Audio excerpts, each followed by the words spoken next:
안녕하세요. 제주대학교 법학전문대학원 신용인 교수라고 합니다. 제가 오늘 강의할 제목은 주민자치와 법제화인데요. 강의 시작하도록 하겠습니다. 먼저 주민자치가 무엇인지 우리가 좀 알아야겠죠. 주민자치는 주민하고 자치하고 합성어인데요. 그러면 자치가 또 뭐냐? 자치란 우리 사전적 의미로 보면은요, 자기를 스스로 다스리는 것이라고 해요. 그런데 이 자치 본질이 뭔가? 자치 본질이 중요한 거는요, 자유입니다. 보통 우리가 자유 그러면은 제멋대로 하거나 또는 간섭받지 않는 거 이렇게 생각하는데요. 원래 이 자치와 연관된 자유의 의미는요, 그게 아니에요. 소극적으로는 지배로부터 자유, 권력과 자본이 지배를 받지 않고, 또 내부적으로는 이 감정과 욕망이 지배를 받지 않는 것. 그런 어떤 의미를 두고 있다면 적극적으로는 보통 자율이라고 그러죠. 전문적인 용어로는 이제 자기입법이라고 그럽니다. 여러분, 그 자율이 뭔가요? 자율은 남이 지배를 받지 않고 스스로 세운 원칙에 따라서 스스로 규율하는 거잖아요. 이게 자유의 핵심인 거예요. 그러니까 자기입법이라는 것도 똑같은 거예요. 결국 법을 스스로 세우고 그 법을 스스로 지키는 게 자기입법이에요. 그래서 자치의 핵심은 자기입법입니다. 그러면 주민자치란 뭐냐? 결국은 주민자치는 주민의 자기입법이 되겠죠. 그러면 주민의 자기입법이 뭐냐? 일정한 지역의 주민들은 스스로 법을 만들어야 돼요. 그리고 그 만든 법에 따라서 어떤 주민자치기구 스스로 구성해야 되고요. 그래서 그 지역 공동체의 사무를 스스로 처리하는 거, 결정하고 처리하는 거, 그게 주민자치입니다. 그래서 주민자치의 핵심은 다시 한번 이야기하지만은 자유예요. 이 자유라는 것이 사실 우리 어떤 전통적인 개념이 아니고 사실 서구에서 온 개념이기 때문에 굉장히 우리한테는 좀 생소할 수 있는데, 그럼에도 불구하고 사실 주민자치는 우리가 왜 주민자치를 하느냐? 이유는 자유를 실현하기 위해서입니다. 바꿔 말해서 자기입법, 내 삶과 공동체의 삶의 운명을 스스로 결정한다는 거예요. 그게 핵심이에요.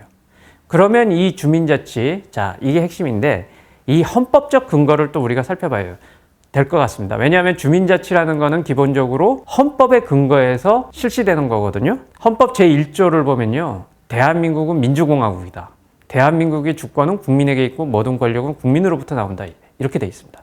이 헌법 제1조 때문에 우리는 사실은 주민자치를 하는 거예요.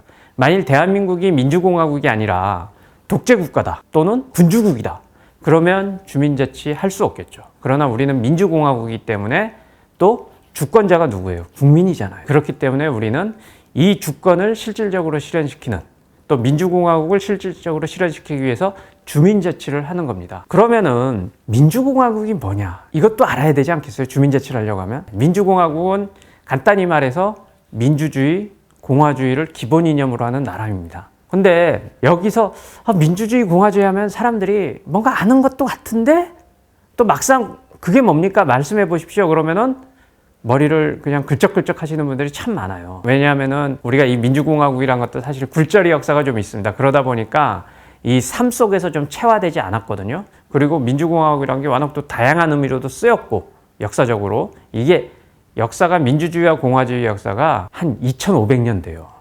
그러니까 장구한 역사. 고대 그리스, 그 아테네 폴리스 로마 공화정, 이걸 거쳐서 사실 지금까지 온 거거든요. 그래서 민주주의와 공화주의 의미를 좀 한번 여기서 되새김질하는 게 좋겠다. 주민자치를 한다면 최소한 민주주의가 뭐고 공화주의가 뭔지, 그래서 민주공화국이 뭔지는 알아야 되지 않겠습니까? 그럼 먼저 민주주의를 보죠. 민주주의는요, 그 영어의 데모크라시를 사실 번역한 거예요. 민주주의는 우리가 전통적으로 우리는 민주주의란 단어도 몰랐어요. 이게 다 근대의 산물이거든요.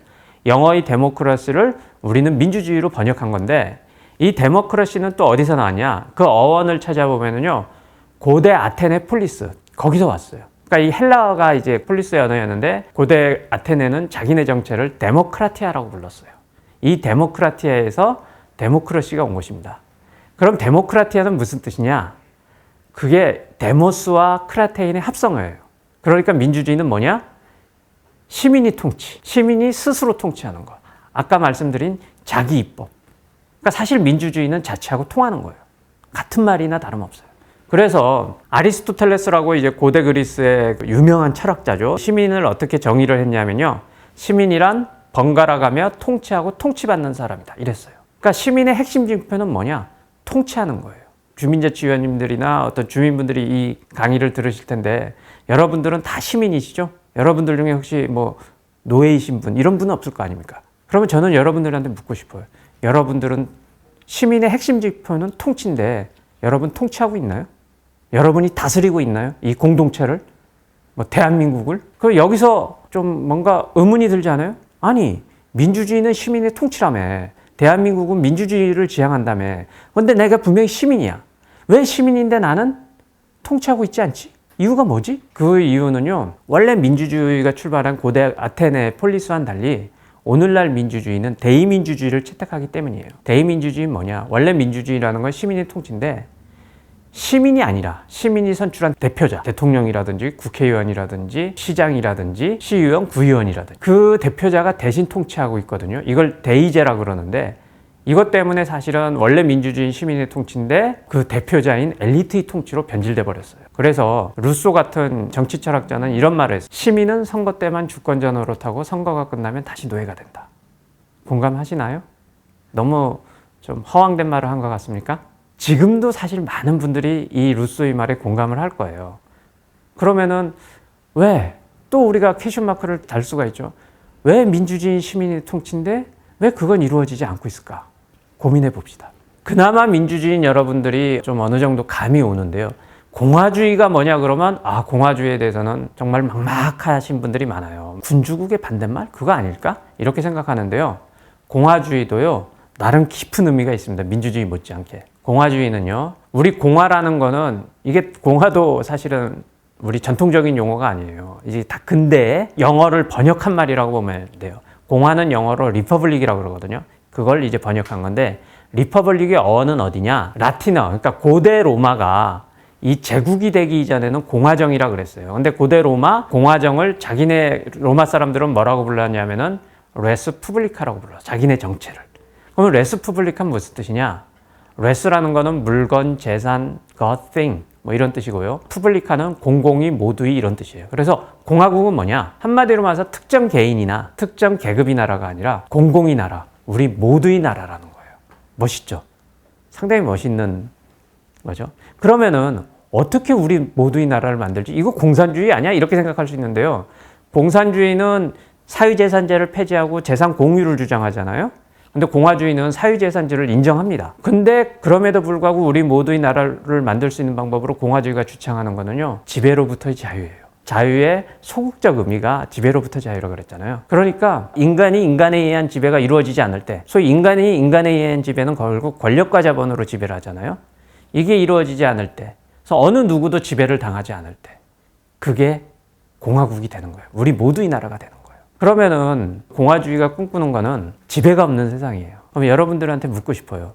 대한민국이 지금 지배가 없는 세상인가요? 오히려 권력과 자본의 집중, 그리고 지배 현상이 좀 심화되고 있지 않는가요? 그러면 또 우리가 여기서 의문을 갖게 되죠. 아니, 대한민국은 민주공화국이라며.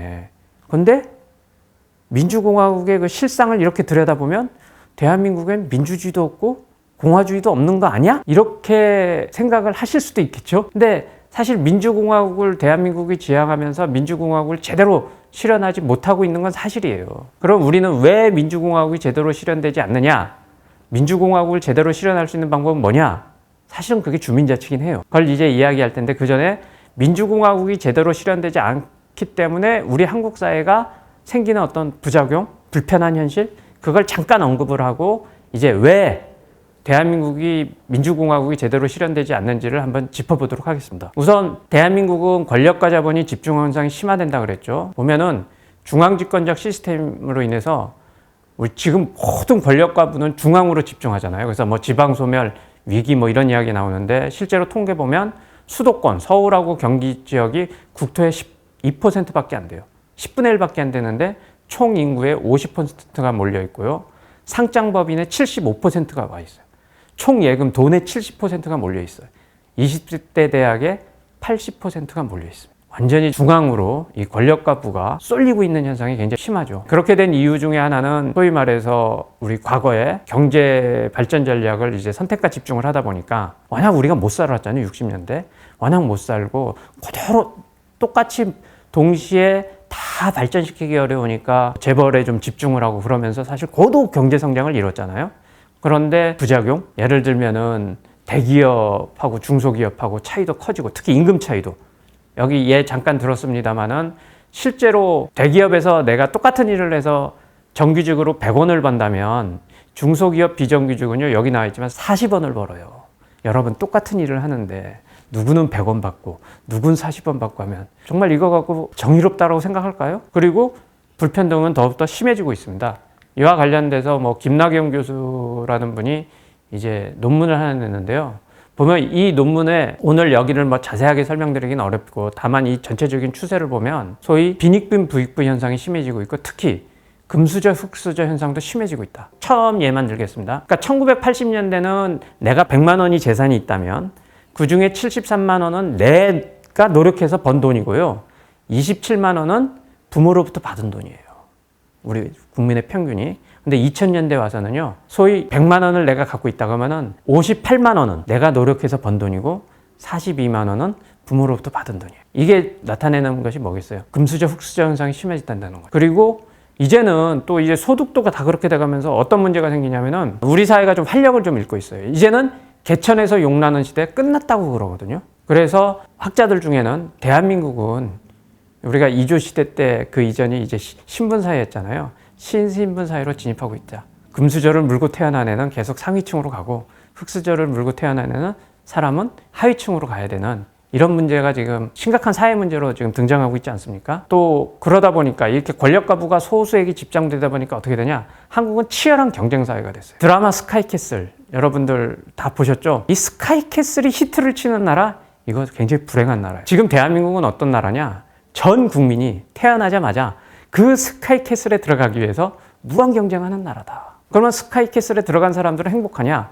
안 그렇대요. 뉴스를 보니까 서울대생 절반이 우울증을 앓고 있다는 거예요. 그럼 우리는 왜 이렇게 됐을까? 청년들이 지금 포기하는 청년들이 많이 늘어났죠. 3포 세대니, 5포 세대니 이런 말들이 많잖아요. 그리고 저희 제주대학도 마찬가지인데요. 다 그냥 공무원 시험 준비만 해요. 원래 이 대한민국이 이제 활력을 가지려면 이 청년들이 꿈과 끼를 확실하게 발휘하기 위해서 상상력과 창의력 그리고 모험 정신으로 무장해서 뭔가를 해야 되잖아요. 그런 영역으로 이렇게 진출을 하고 그렇게 해야지 우리 경제도 활력을 갖고 특히 4차 산업혁명 시대에는 그게 굉장히 필요한데 이 젊은 애들이 이게 미래 비전이 안 보인다고 그러면서 그저 안정 그러면서 다 공무원 시험만 준비하고 있습니다. 그래서 공시지역이 굉장히 늘어나고 있어요. 이거 심각한 문제죠.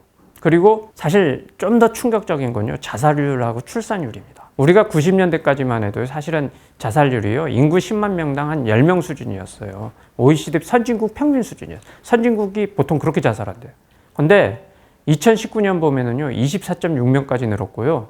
중간에는 거의 30명 가까이까지 갔어요. 한 2017년도인가 18년도에는. 그러니까 자살률이 굉장히 뛰었다는 거죠. 출산율은 더 기가 막히죠. 우리나라 출산율은요, 지금 전 세계에서 20년째 OECD뿐만 아니라 전 세계적으로 꼴찌입니다. 그러면 한국은 자살률과 출산율만 놓고 보면은 이런 나라예요. 가장 죽고 싶은 나라, 가장 태어나기 싫은 나라. 어쩌다가 우리나라가 이렇게 됐을까 하는 그런 안타까움이 있는데 그 이유가 뭐냐? 사실은 대한민국이 스카이캐슬이 나라가 됐기 때문에 민주공화국, 시민의 통치, 누구도 지배를 당하지 않는 지배로부터 자유를 누리는 그런 나라를 우리가 헌법이 천명했음에도 불구하고 실제로는 엘리트 제국, 스카이캐슬이 나라가 되니까 모두 다 스카이캐슬에 들어가기 위해서 무한 경쟁을 하면서 많은 사람들이 고통을 받는 그런 나라가 된 거예요. 그래서 그러면은 정말 이 권력과 부가 집중된다는 게 되게 심각하구나. 우리가 좀 실감할 수 있지 않겠습니까? 그런데 다시 처음의 질문으로 돌아가서 왜 대한민국은 민주공화국을 천명했는데 왜 엘리트 제국이 됐는가? 왜 스카이캐슬이 나라가 됐는가? 그 이유가 뭘까? 이유야 여러 가지가 있겠죠. 그렇지만 저는 이 점에 주목하고 싶어요. 뭐냐면요. 통치 규모의 문제. 커다란 국가 단위로는요. 시민인 통치가 물리적으로 불가능해요. 어떻게 5천만이 한 자리에 모여서 국사를 논의할 수 있겠습니까? 그래서 민주주의가 위기가 올 수밖에 없다. 결국 대의질을 할 수밖에 없고 엘리트 통치로 갈 수밖에 없어요. 국가 단위로는. 그리고 권력과 자본이라고 하면요. 속성상 거대해지면 반드시 인간을 지배합니다. 거대한 자본과 권력을 가진 사람이 그렇지 못한 사람을 평등하게 대우할 수 있을까요? 거대한 권력과 자본을 가진 사람은 당연히 군림하게 돼 있다고요. 그러니까 결국은 공화주의가 위기로 가볼 수밖에 없다. 즉 권력과 자본이 이 집중 현상은 시민이 통치, 지배로부터 자유를 불가능하게 만든다. 그리고 집중 현상이 생기는 이유는 통치 규모가 너무 크다는 거예요. 우리는 국가 중심으로, 모든 권력이 국가 중심으로 움직이잖아요. 국가가 권력을 거의 다 장악하고 있으니까. 그러면은 해법은 뭐겠어요? 통치 규모를 줄여야겠죠. 축소시켜야겠죠.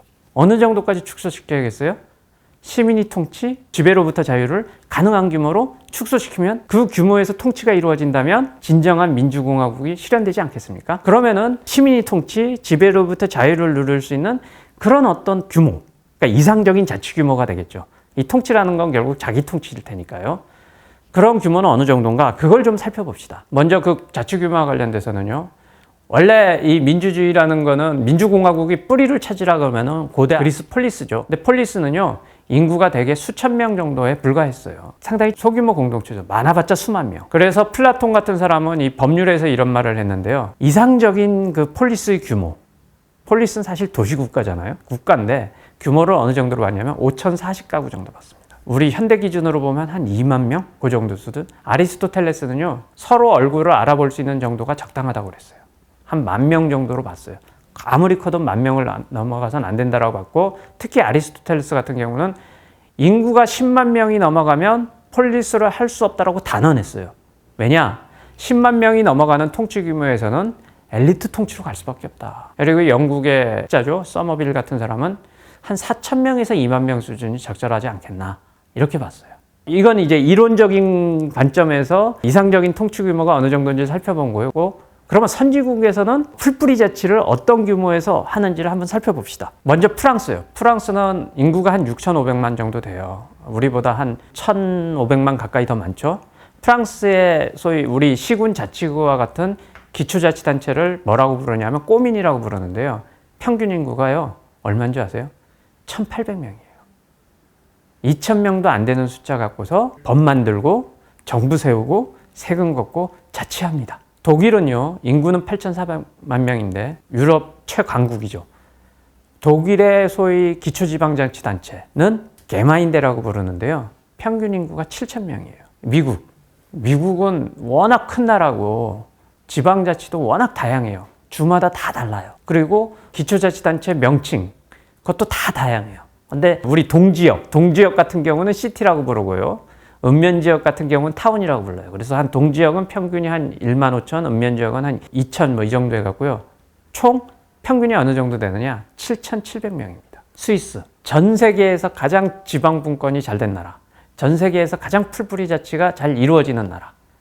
이 스위스에 대해서도 참 우리가 연구할 게 굉장히 많습니다. 근데 스위스는 풀뿌리 자치 단위가 어떻게 되냐면요. 스위스가 여러 언어를 쓰거든요. 그래서 프랑스어를 쓰는 쪽에서는 꼬민이라 부르고, 뭐 독일어권을 쓰는 데서는 게마인데라고 부르는데 평균 인구가 한 3,500명. 이 3,500명 갖고 다 해요. 스위스의 3,500명밖에 안 되는 이 꼬민의 그 자치권은요, 서울특별시보다 훨씬 더 강합니다. 어쨌든 그러면 선진국을 보면 어때요? 풀뿌리 자치를 어느 정도 수준으로 하나요? 1만 명이 평균 못 되는 수준으로 해요. 그래서 선진국도 사실 우리처럼 뭐 인구가 엄청나잖아요. 그래서 국가 중심으로 가게 되면은 결국은 민주공화국이 형해화될 수 있으니 이 풀뿌리 자치를 활성화시켜서 그걸 보완을 시키는 거예요. 그럼 우리나라는 어떠냐? 우리 자치 규모를 보면요. 대한민국은요. 시군 자치구로 돼 있잖아요. 우리 풀뿌리 자치는. 전국 평균을 보면은요. 22만 4,953명이라고 지금 나와 있죠. 강서구 60만에 가까워요. 그러니까 강서구 단위에서는 결코 시민의 통치가 이루어질 수 없어요. 대의제로 가야 돼요. 그러니까 우리나라는 풀뿌리 자치 규모에서도 사실은 주민자치가 아니라 자치단체장과 지방의회의 자치가 될 수밖에 없는 구조죠. 그러면은 읍면동은 어떤가? 사실은요, 읍면동도 보면은요, 커요. 선진국에 비해서. 우리는 평균 한 15,000명 정도 되고요. 강서구 같은 경우는 뭐 한 3만 명 가깝잖아요. 29,914명이라고 해서 20개 동이 있으니까. 대한민국이 민주공화국을 실질적으로 구현하려면 어떻게 해야겠어요? 아무리 커도 읍면동 단위에서 고도의 자치가 이루어져야겠죠. 근데 읍면동의 현실을 보면은요, 아예 자치 사각지대예요. 현행 읍면동은 그냥 하부행정기관에 불과해요. 저는 헌법을 좀 공부하다가 이 읍면동의 현실을 보면서 사실은 좀 저는 충격을 받았어요. 왜냐하면 이론적으로 볼 가장 민주공화국을 가장 잘 구현할 수 있는, 우리 국민들이 삶 속에서 어떤 민주공화국을 체험할 수 있는 단위, 그건 아무리 커도 읍면동을 넘어서지 않는데, 그러면 대한민국은 읍면동단에서 고도의 자치가 이루어져야 될 거 아니에요. 그래야지 그게 정상 아닙니까? 안 그러면 엘리트 통치 갈 수밖에 없고 스카이캐슬이 나라가 될 수밖에 없고 그러는 거잖아요. 근데 우리는 읍면동 단위에서 자치권이 아무것도 없어요. 그래서 황석연 이 전 독산 사동장이라고 2000년대 이후에 이제 처음으로 민간인으로서 이제 공모에 의해서 동장을 역임하신 분인데, 이분이 퇴임하고 난 다음에 인터뷰를 할 때 이런 말을 했어요. 동주민센터는 뇌가 없다. 문제가 생기면 손발이 나서서 해결하도록 내가 명령을 해야 되는데 주민센터는 이 기능이 없다. 계획은 정부와 구청에서 세울 뿐이다. 그러니까 왜 내가 없겠어요? 자치권이 없으니까 내가 없는 거죠. 이게 우리 현실이에요. 그래서 이게 문제구나 이렇게 생각하는데, 그러면 우리는 그냥 태생적으로 이런 풀뿌리 자치를 할 수 없는, 주민 자치를 할 수 없는 한계를 갖고 있는 민족일까요? 우리 역사는 고도의 중앙집권 시스템에 의해서 우리가 계속 길들여 왔기 때문에 우리는 할 수 없는 걸까요? 근데 역사를 보면요, 꼭 그렇지도 않아요. 예를 들면은 조선시대 있잖아요. 조선시대 이거 봉건사회 아닙니까? 조선시대는 중앙집권 시대였지만 그래도 향촌에선 향촌자치가 있었어요. 주민들이요 스스로 향약을 만들었어요. 그 향약이 일종의 마을헌법입니다. 그리고 향해와 유향소를 운영했어요. 이게 일종의 마을정부예요. 그래서 군 단위에선 수령을 뒀고요. 이게 풍원 직강이라고 해서 소위 지금의 읍면동장이죠. 이건 향해에서 선출했습니다. 그러니까 조선시대의 그 지방 행정을 보면은 소위 오늘날의 광역자치단체인 시도, 또 기초자치단체인 시군 자치구까지는 관찰사나 군수, 왕이 파견했어요. 이건 자치가 없었어요. 근데 읍면동, 리, 이거는요 자치가 있었어요. 이렇게 항촌자치가. 그러니까 읍면동장을 조선시대에도 주민들이 뽑았다니까요. 물론 이때의 한계는 있었죠. 왜냐하면 조선시대는 신분사회였기 때문에 이 향촌자치 주체는 모든 국민이 아니라 양반들이었죠. 그러나 18, 19세기 들어와서 신분제가 동요되고 이제 갑오 을미개혁이 이루어지면서 신분제가 폐지되잖아요. 그리고 조선시대 때요 향해조구를 만들어요. 갑오 을미개혁 때 향약 판무기장 향해조구를 만드는데, 그것에 의하면요 전국에 이제 군 단위, 그러니까 지금 시군 자치구 단위는 대향해를 두고요, 읍면동 단위에서는 중향해를 두고 리통 단위에서는 소향해를 두도록 했어요. 그리고 중향해와 소향해에서 직강과 존의를 뽑도록 했어요. 여기서 직강은 읍면동장이고 존의는 리장입니다. 그리고 직강과 존의의 자격은 소위 말해서 천민도 출마할 수 있었어요. 조선시대에. 그리고 향해에서 정말 향촌자치했죠. 교육, 위생, 도로, 납세, 규율, 마을 업무들을 다 다뤘습니다. 근데 안타까운 건 민주주의 이제 싹이 이렇게 풀뿌리 자치 이렇게 싹이 있었는데 우리가 일제 강점기를 거치면서 이 싹이 다 잘려나갑니다. 그런 아픔이 있죠.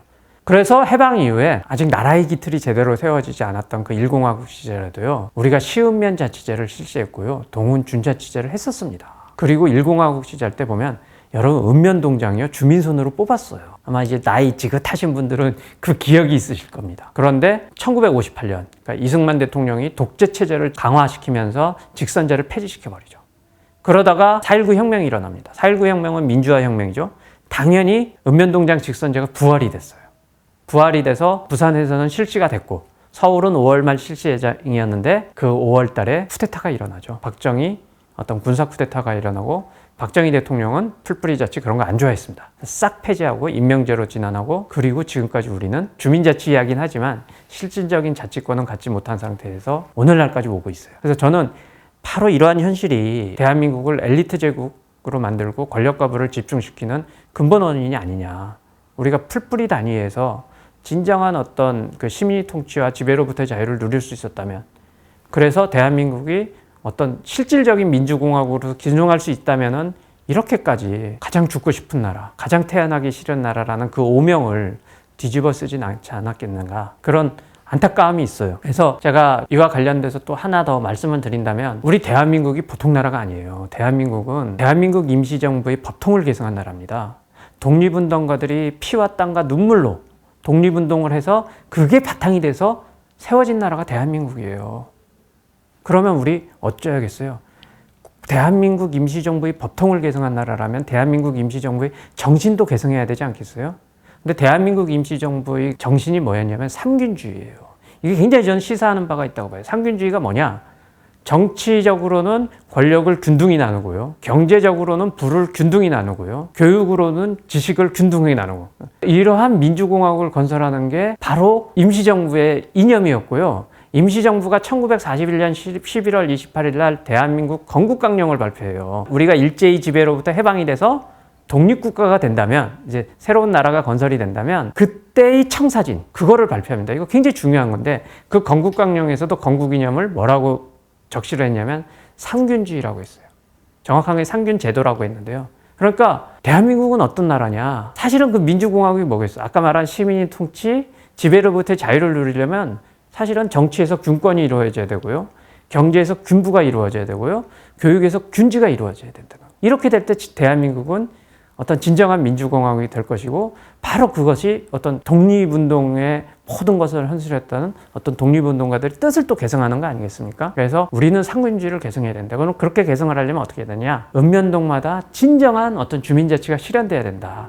그래서 스카이캐슬이 나라, 이 대한민국을 참된 민주공화국으로 만들어야 된다. 이렇게 생각합니다. 여러분들 이제 법제화, 법 이러면은 좀 딱딱해하고 힘들어 하시는 분이 있는데, 가능한 한 어려운 부분들, 딱딱한 부분들은 제가 빼고요, 좀 원리 위주로 이렇게 설명을 하도록 하겠습니다. 먼저 법제화 필요성을 이야기하는 데 있어서 제가 두 가지 질문을 던지고 싶어요. 첫째, 여러분 돈 없이 주민자치 가능합니까? 그러니까 주민 스스로 관리, 처분, 사용, 수익할 수 있는 돈, 그 재산 없이 주민자치 제대로 할 수 있을까요? 아까 주민자치 핵심 뭐라 그랬죠? 자기 입법이라고 했잖아요. 스스로 결정하고 처리할 수 있을까요? 저는 불가능하다고 봐요. 돈이 없으면은요, 주민자치 아무리 한다 하더라도 행정에 종속될 수밖에 없어요. 행정에 종속된 상태에서 행정이 시키는 거 위주로 할 수밖에 없어요. 그건 자치가 아니죠. 그리고 또 하나 질문. 여러분, 주민자치, 자치공동체, 지금 강서구에 20개 동이 있는데 많은 사람들이 참여하려면 뭐가 필요하겠어요? 돈 없이 공동체가 활성화됩니까? 여러분, 문중도 보면은 재산이 많은 문중은 많이 모이죠? 재산이 없어 봐요. 안 모입니다. 인간이 사실은 돈 가는데 마음 가는 게 그 인지상정이에요. 그래서 돈이 없다면은요, 자치공동체도 활성화될 수 없어요. 그래서 제가 처음에 주민자치, 특히 이 주민자치 본질은 사실 자유다 그랬는데요. 자유를 실현하기 위해서 가장 기본적인 조건이 뭐냐 하면은 바로 돈입니다. 결국은 주민자치를 하려고 하면은 주민공동자산이 있어야 돼요. 그래서 그 주민공동자산을 갖고서 주민들이 결국은 참여하고 자치를 하는 거예요. 그게 없다? 저는 안고 없는 찐빵이다. 빚 좋은 개살구다. 이렇게 생각을 해요. 그러면 그 필요성에 대해서 한번 제가 사례를 하나 들겠습니다. 서구의 사례인데요. 유명한 마을이에요. 마리날레다 마을이라는 데인데, 우리는 이상한 마을에 산다라는 책도 나왔는데요. 이게 스페인 안달루시아 지방의 농촌 마을입니다. 근데 이 마을이 왜 유명하냐? 두 가지가 없어서, 사실은 세 가지가 없어서 유명한 마을인데요. 뭐냐면은요, 집 걱정이 없어요. 일자리 걱정이 없어요. 그래서 빚이 없어요. 산무이 마을. 인구는 2,800명밖에 안 되는 조그만 마을입니다.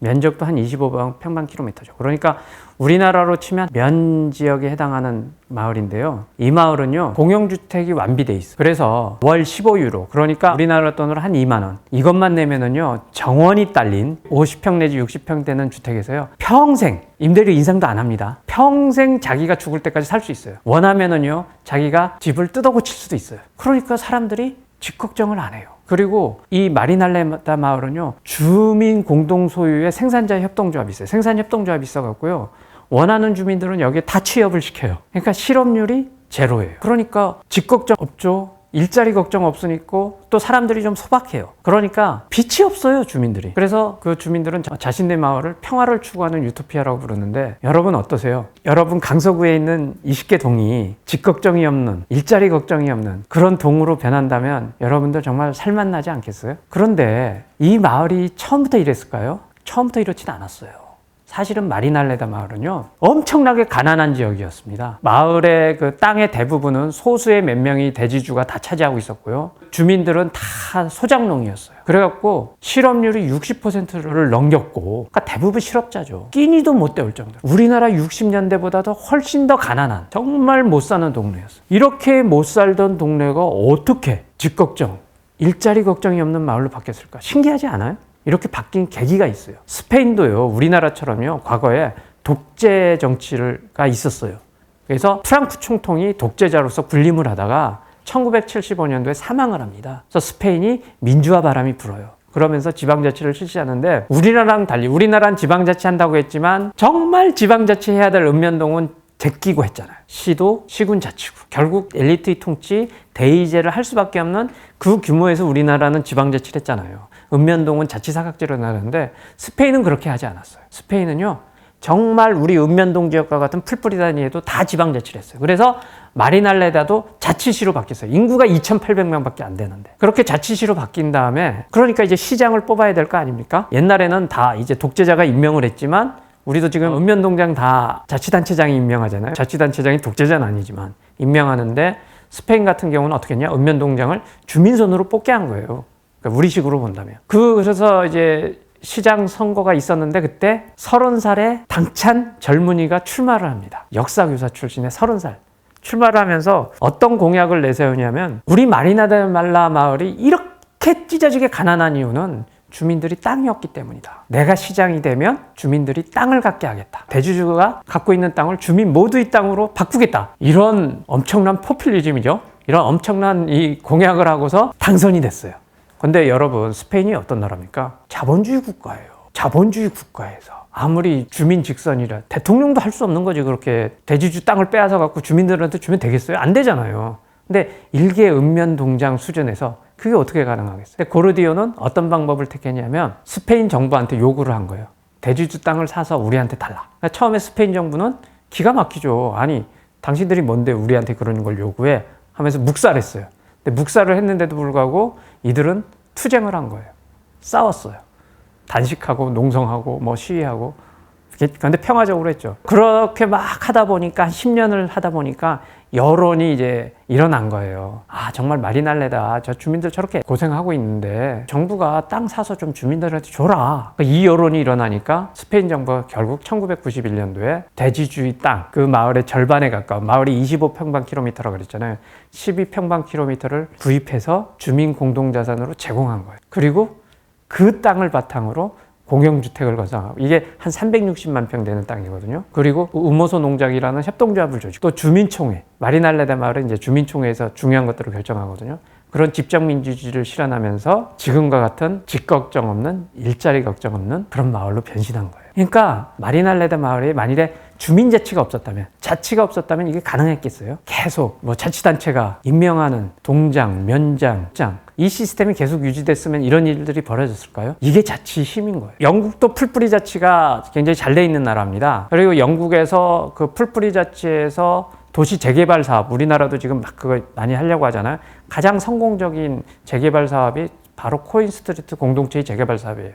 이것도 풀뿌리 자치 힘이고 주민자치 힘인데, 이 사례를 한번 제가 또 말씀을 드릴게요. 코인 스트리트 지역이란 건, 이 앞에도 잠깐 얘기했지만, 저기 지도를 보면은 강이 보이죠? 그게 템즈 강이고요. 그 남쪽에 있는 아주 도심지예요. 오히려 서울의 강서구에 있는 동들은 코인 스트리트 공동체가 더 와닿을 수도 있을지 모르겠습니다. 지금 이 코인 스트리트 공동체 전경인데요. 그러니까 우리 동 정도의 규모예요. 원래 코인 스트리트 공동체가 이 지역이 해운업과 공장 밀집 지역이었는데 부두가 폐쇄가 됩니다. 그리고 이제 공장과 기업들이 다 폐업하게 되고 그 지역 자체가 슬럼화돼 버려요. 인구도 한 5만 명이었다가 2만 명으로 줄어요. 그러면서 이제 상당히 우범지대화 되는데, 그렇지만 런던 중심에 있는 지역이니까 굉장히 어떤 사업 가치는 있죠. 그래서 1970년대 이제 부동산 개발업자가 여기에다가 초고층 빌딩을 건설해서 완전한 상업 궁림지대로 바꾸겠다는 건설 계획을 발표합니다. 그러니까 주민들이 어땠을까요? 주민들이 반대 운동했어요. 왜냐하면 그런 초고층 빌딩들이 세워지면 우리 다 쫓겨난다. 우리 어디 가서 살란 말이냐 하고 반대 운동을 했습니다. 근데 우리도 그런 경우 많잖아요. 전국적으로 개발 사업이 벌어지면 주민들이 반대하고 그런 악순환이 이제 우리도 많이 있는데, 이 영국 같은 경우는요, 풀뿌리 자치가 발전돼 있으니까 반대 운동만으로 끝난 게 아니라 결국은 주민들이 비영리 부동산 개발 회사를 세운 거예요. CS10이라고. 우리도 정부가 이제 도시 재생 사업 이제 막 하잖아요. 근데 정부는 꿈쩍하지 않고 있었고, 영국은 정부는 꿈쩍하지 않고 주민들이 이걸 다 한 거예요. 그래서 세워서 CS12가 뭐냐면은 커뮤니티 스트리트 커뮤니티 빌더스, 그래갖고 우리가 정말 주민 중심의 도시 재개발 사업을 하겠다. 그러니까 영국이 런던시가요, 어떻게 했냐, 소위 그 민간업자가 개발하겠다고 했던 그 땅, 그걸 삽니다. 사서 바로 CS12에 팔아요. 근데 시장 가격의 20%에 팔았어요. 사실은 거저 준 거죠. 이게 400만 파운드였다 그러더라고, 그때 시가가. 근데 75만 파운드에 팔았어요. 근데 75만 파운드라 하더라도 사실 10억이 넘는 돈입니다. 이게 자금 조달이 쉽지 않잖아요. 그러니까 자금 융자를 또 지원해 줬어요. 한마디로 해서 엄청난 특혜를 준 거죠. 그게 가능했던 이유는 주민 공동체가 움직였기 때문이에요. 그래서 결국은 코인스트리트 공동체는 이제 도시 재개발 사업을 하면서 초고층 빌딩이 아니라 주민 위주로 다 설계를 한 거예요. 공원이나 산책로나 공공주택도 짓고 상가 보육시설 짓고 하면서 지금 운영을 하고 있어서 지금 어떤 복합 용도 지역으로 이제 상당히 번영을 하게 됐는데, 여기 공동체는 이제 3개 조직이 있어요. 그래서 CS12는 땅을 갖고 있어요. 그 아까 말한 13에이커 땅을 갖고 있고, 저기 CSS는 이거는 일종의 그 협동조합이에요. 어떤 협동조합이냐? 주택협동조합이에요. CS12로부터 땅을 빌려서 주택을 건설하고 집 없는 사람들한테 저렴하게 주택을 공급합니다. 임대주택을 제공해요. 인기가 되게 좋대요. 왜냐하면 시중 20%밖에 안 된다고 그래서 임대료가. 그리고 코인스트리트 센터스 트러스트 CSCT는 뭐냐면요, 생활복지법인이에요. 보육, 돌봄, 특히 어르신 돌봄, 또 문화, 기타 등등을 다 해결해요. 그래서 이렇게 하면서 코인스트리트 공동체가 수입이 2018년 기준으로 하니까 1년에 약 1106만 파운드라고요. 180억 원이에요. 이게 또 다 이게 주민재산입니다. 그러니까 CS12 자체도 그 코인스트리트 주민만 회원이 될 수 있고, 주민이 가입하면 주민들이 또 선출한 이사회하고 이사장이 운영을 하거든요. 그래서 이 180억 원은 또 다시 주민복지에 환원이 돼요. 그러면은 또 상당히 부럽죠? 강서구에서도 동에서 이런 식의 어떤 주민 공동자산을 만들어서 운영을 한다면 신나지 않겠어요? 그러면은 우리도 한번 상상을 해봅시다. 우리나라에서도 이 마리날레다 마을이나 코인스트리트 공동체 다 종잣돈 어디서 마련했어요? 나라 돈으로 마련했어요. 그러니까 나라 돈으로 읍면동 주민이 공동 소유하면서 자주 관리하는 주민 공동자산, 마을기금, 우리도 만들 수 있지 않을까요? 그래서 그 마을기금은 이제 돈이잖아요. 마을기금을 조성하고 또 마을기업들을 주민들이 만들어서 주택사업, 집 없는 사람한테 염가로 집을 공급해주는 주택사업, 돌봄사업, 특히 우리나라 지금 어르신 돌봄, 이거 굉장히 중요한 사회 문제잖아요. 그런 거 전담하고, 교육사업, 보건의료사업. 그래서 주민의 어떤 삶을 실질적으로 낫게 하는 기본 서비스, 이렇게 제공할 수 없을까요? 우리 이런 거 만들어낼 수 없을까요? 여러분들 어떻게 생각하세요? 이게 가능하려면요, 첫째 돈이 있어야 되고요, 둘째 제도가 있어야 돼요. 그러면 우리나라에 돈이 있는가? 저는 하나의 예를 들겠습니다. 대한민국은요, 돈은 충분히 있어요. 여러분, 2021년도 일자리 예산이요 30조 5천억 원입니다. 문재인 정부 들어와서 일자리 예산으로 쓴 돈이 약 한 100조 원이 넘어요. 자, 묻고 싶습니다. 그래서 여러분, 좋은 일자리 많이 생겼나요? 청년들이 자기 꿈과 끼를 마음껏 펼칠 수 있는 그런 일자리 많이 생겼나요? 이제 다 공시적으로 전락하지 않는 새로운 세상이 열리고 있나요? 이 30조 5천억 원을요, 읍면동이 전국적으로 3,500개거든요. 골고루 나눠준다면 평균 1년에 87억 원을 줄 수 있는 돈입니다. 2021년도 저출산 대책 예산은 46조 원이에요. 46조 원이 돈이 뿌려지고, 우리가 한 15년 동안 저출산 대책으로 쓴 예산이 한 200조 원 정도 된다고 하더라고요. 그래서 출산율이 올라가고 있나요? 아니잖아요. 46조 원을요 3,500개 읍면동에 고루 나누면요 평균 131억 원이에요. 제가 처음 시작할 때 말씀드렸듯이 우리나라가 지금 권력과 부가 너무 수도권으로 집중하고 지방이 소멸하고 있기 때문에 이게 심각한 사회 문제이기 때문에 정부에서도 그 심각성을 인식해서 국토균형발전 사업을 2019년부터 이제 실시하면서 5년 동안 예산을 175조 원을 쏟아붓고 있어요. 5년 동안. 이제 그 5년이 지난 2024년 정도 되면 대한민국 균형 발전 될까요? 여러분, 이 돈이 어디에 쓰이고 있을까요? 이 175조 원이라 엄청난 돈. 균형 발전 시킨다면은 뭐 나름 의미가 있다고 생각할 텐데, 정말 그러면 우리 균형 발전 되고 있을까요? 2024년 되면 수도권 집중 현상 완화되고 지방이 고루 발전하고 그런 사회 될까요? 그렇게 기대하거나 예상하는 사람 저는 못 봤어요. 여기 계신 분 중에서는 계실지 모르겠지만. 근데 이 175조 원을요 사실은 읍면동마다 고루 나누면요 평균 500억 원이 1년에 100억 원입니다. 그러니까 일자리 예산, 저출산 대책 예산, 균형발전 예산만 묶어서 읍면동에다가 주민들이 알아서 일자리 문제, 저출산 문제, 균형발전 문제 해결하세요 해서 1년에 300억씩 출연하면은 어떨까요? 3,500개 읍면동에서 그 돈 갖고 마리날레다 마을 같은 그런 유토피아 마을 또는 코인스트리트 공동체 같은 마을 만들어낼 수 있지 않을까요? 좋습니다. 300억 원이란 거는 사실은 어마어마한 돈이고 300억 원을 당장 줄 수는 없겠죠. 쉽진 않겠죠. 그런데 우리가 순수하게 주민 참여를 한다, 마을 만들기를 한다 하면서 쓰는 예산이요, 2019년 기준으로 보니까 2019년에 2조 3천억 원이에요. 그러니까 평균 2조 3천억 원을 매년 씁니다. 이걸 3,500개 읍면동으로 나눴더니 읍면동 평균 약 7억 원이에요. 정확하게는 한 6억 6천만 원 정도 되는데, 먼저 이 돈만이라도 주민 공동자산으로 만든다면, 그래서 우리가 그거를 통해서 이제 노하우도 쌓고 그럴 때마다 조금씩 출연금을 늘려나간다면 달라지지 않을까요? 우리 대한민국에서도 정말 집 걱정 없고 일자리 걱정 없는 마을이 나올 수 있지 않을까요? 여러분 생각해 보세요. 만약 읍면 지역에 매년 한 100억 원씩 출연되는 기금이 있다. 사람들이 안 가겠습니까? 균형 발전 된다니까요, 제가 볼 때. 그러니까 우리는 돈은 충분히 있어요. 가능성 있어요. 우리도 할 수 있어요. 근데 문제는 제도가 없어요. 우린 제도적으로 불가능해요. 왜냐? 읍면동은 자치단체가 아니에요. 하부행정기관에 불과해요. 법인격이 없어요. 재산과 시설을 보유할 수가 없어요. 기본적으로. 독자적으로. 자치권? 없어요. 그럼 주민자치에? 여러분 지금 주민자치에 하고 계시는데 법인격이 있나요? 재산과 시설을 보유할 수 있나요? 여러분 주민자치회가 자치권이 있나요? 아무것도 없어요. 그러니까 우리나라가 마리날레다 마을 또는 코인스트리트 공동체와 같은 그런 읍면동을 만들 수 있는 돈은 있는데, 돈은 사실은 넘쳐나는데 제도가 없기 때문에 우리는 안 되는 거예요. 그래서 우리는 어쩔 수 없이 엘리트 제국, 스카이캐슬의 나라로 가면서 청년들이 힘들어하고 사람들이 힘들어하는 거예요. 무한 경쟁의 시스템으로 가고, 그래서 가장 태어나기 싫은 나라, 가장 죽고 싶은 나라가 되는 거예요. 바로 이런 이유 때문에 제도가 필요한 거예요. 그러면 어떻게 제도화해야 하느냐? 제대로 된 주민자치법이 만들어져야 돼요. 3가지 조항만 들어가면 돼요. 뭐냐? 첫째, 주민자치회를 법인으로 해야 돼요. 지금 법인으로 해야지 재산과 시설을 보유할 거 아니에요. 주민자치회를 법인으로 한다.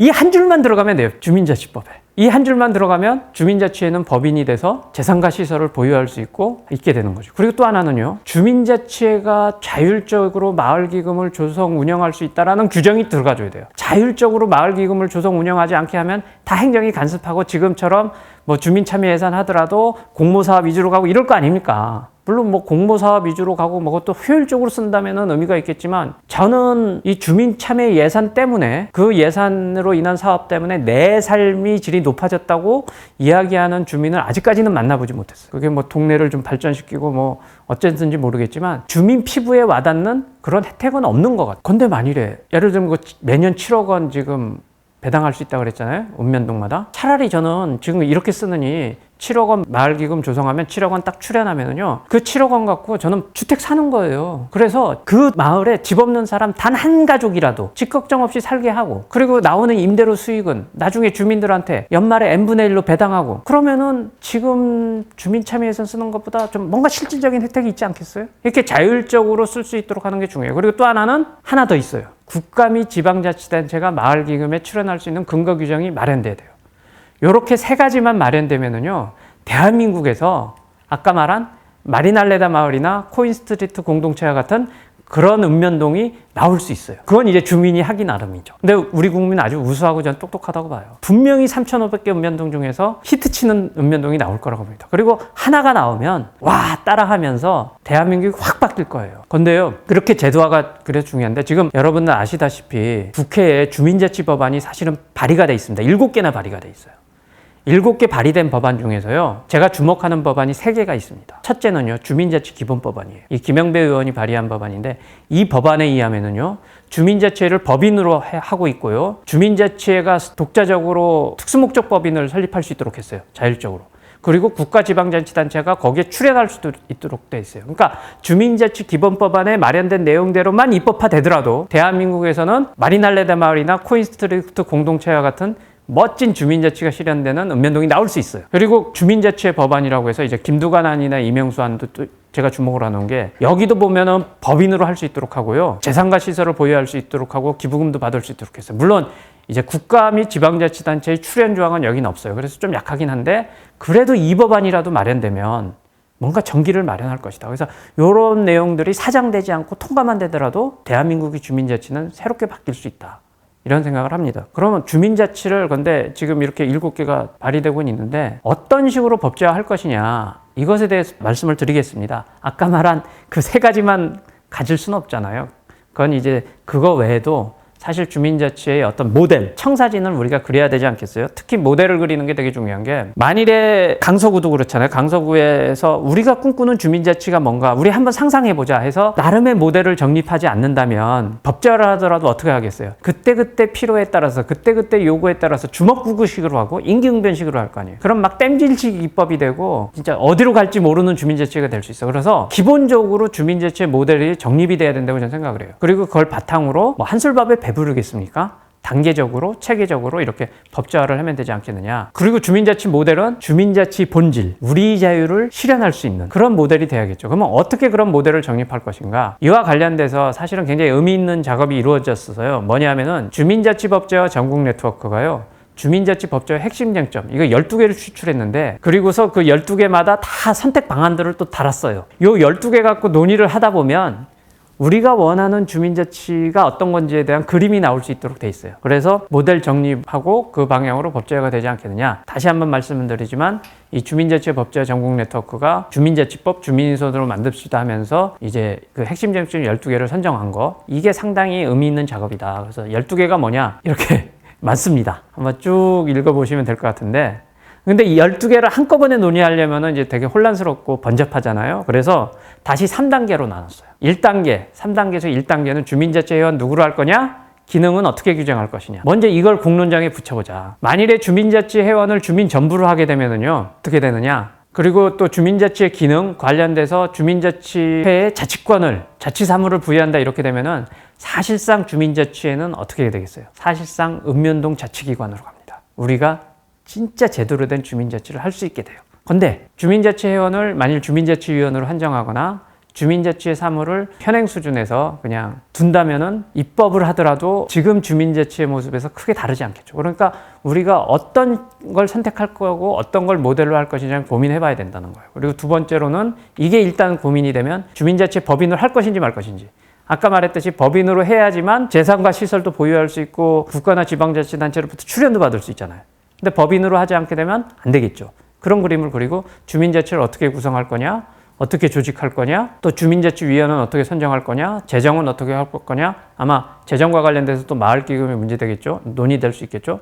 또 국공유재산 활용 특례 조항을 둘 것인가, 주민자치 기본법안은 국공유재산 활용 특례 조항을 두고 있습니다. 근데 나머지 법안은 두지 않고 있죠. 근데 이것도 한번 논의해보자. 그리고 3단계, 2단계까지 논의하면 이제 3단계는 어떤 형식으로 입법할 거냐. 그리고 회장을 어떻게 선출할 거냐. 이거 되게 중요하죠. 주민자치위원들 사이에서 선출하는 회장은 민주적 정당성이 떨어지고 그만큼 힘이 없겠지만, 만일 주민 직선으로 해봐요. 주민자치회장은. 이 회장은 민주적 정당성을 확보하고 힘 있는 회장이 될 거예요. 사실상 읍면동장 역할을 하겠죠. 이런 부분들에 대해서 지금 하나하나 이렇게 논의하면은 강서구 주민이 원하는 주민자치가 뭔지에 대한 어떤 공감대가 형성되지 않겠어요? 이러한 어떤 논의들이 필요하다, 이런 생각이 들고요. 그와 관련돼서 이제 제안을 하나 드리고 싶은 거는요, 바로 강서구긴 하지만 사실은 또 서울은 또 하나의 권역이라고 생각하기 때문에 서울형 주민자치 모델이 좀 정립돼야 될 필요가 있다. 아까 말한 12개 쟁점이 있잖아요. 그러니까 이 모델 정립이라는 건 말씀드리건 지금 당장 이 모델대로 그냥 법제화하자는 거는 아닙니다. 왜냐하면 법제화라는 게 우리가 한술밥에 배부를 수도 없는 거고 한꺼번에 모든 걸 얻을 수는 없잖아요. 궁극적으로는 진정한 어떤 그 주민자치를 실현할 수 있는 그런 주민자치로 가야겠지만 이 단계별로 가야겠죠. 처음부터 다 얻을 수는 없을 거예요. 근데 궁극적인 지향점을 우리가 그리고는 있어야 되지 않겠어요? 궁극적인 지향점을 그리면은 이제 그 지향점에 맞춰서 한 단계 이렇게 갈 수 있지 않느냐. 그렇게 하려면 어떻게 하겠어요? 주민 공론장이 저는 열려야 된다고 생각해요. 그래서 정말 우리가 꿈꾸는 주민자치가 뭐냐. 그러니까 지금 현재의 주민자치에 우리가 만족할 것이냐, 아니면은 정말 마리날레다 마을이나 코인스트리트 공동체와 같은 그런 진정한 주민자치를 실현하는 그런 것까지 한번 우리가 꿈꿔볼 것이냐, 그런 것도 한번 공론화 시켜보고요. 그리고 만약 그런 걸 하기 위해서는 우리는 어떤 주민자치를 만들어야 될 것인가, 그런 것도 한번 논의하고, 그래서 그 그림을 그리면 그 그림에 입각해서 일단 조례도 바꾸는 운동을 하고, 근데 조례는 한계가 많거든요. 법령에 위반되지 않는 범위 내에서만 제정할 수 있기 때문에 굉장히 한계가 많습니다. 결국은 주민자치법, 제대로 된 주민자치법을 만들어야 돼요. 근데 우리가 그런 제대로 된 주민자치법을 또 만드는 운동을 하고 이러면은 결국 언젠가는 제대로 된 주민자치법이 만들어지고, 우리가 그래서 권력과 부가 이 중앙에 집중돼 있는 권력과 부가 3,500개 읍면동으로 고루 나눠지고, 그러면서 각 그 읍면동마다 자율과 창의가 일어나면서 정말로 살맛 나는 동네들이 나온다면 사실 제가 아까 잠깐 말씀을 드렸지만 독립운동가들이 꿈꾸던 나라, 아까 상균주의 얘기했잖아요. 정치균권, 권력군부, 교육균지, 그런 나라가 실현될 수도 있지 않겠습니까? 대한민국이 진정한 민주공화국이 되지 않겠습니까? 그래서 우리 모두가 자유와 평등을 누리는, 우리 모두가 존엄하게 살 수 있는 그런 나라가 되지 않겠습니까? 바로 그런 나라를 만들기 위해서 주민자치가 필요하고, 그것을 위해서 또 정말 중요한 거는 법제화가 돼야 돼요. 진정한 주민자치를 만들 수 있는 그런 법, 그게 만들어져야지 결국 될 것이다. 마무리는 이런 말로 마무리를 하고 싶어요. 법제화를 이야기하면 어떤 분들은 이런 이야기를 해요. 자치 역량이 문제다. 자치 역량부터 갖춰야 된다. 법제화는 나중이다. 이렇게 얘기하는데요. 저는 그 말에 대해서는 동의를 못합니다. 한 비유를 들게요. 수영 역량이 없는 친구예요. 수영을 못하는 친구, 수영을 못한다는 이유로 그 친구를 책상 앞에 앉혀놓고 선진 수영 이론 백날 가르쳐 보세요. 그 친구 수영하나요? 못해요. 영원히 못해요. 근데 일단 수영 못하지만 물속에 빠뜨려서, 물론 이제 코치 지도 감독이 필요하겠지. 허우적거리면서 물도 좀 먹으면서 그러다 보면은 어떻게 되겠어요? 수영을 잘하게 되는 거예요. 주민자치도 마찬가지예요. 일단 부족한 면이 있다 하더라도 자치를 하게 해야 돼요. 그러면 시행착오도 겪고 뭐 이러겠지만 그런 과정 속에서 자치 역량이 성숙하고, 그리고 나중에는 제대로 된 자치를 할 수 있는 거예요. 그러니까 자치 역량이 갖춘 다음에 법제화를 해야 된다, 이 소리는요, 영원히 주민자치하지 말란 소리예요. 자치 역량을 갖추기 위해서는 먼저 법제화를 해야 돼요.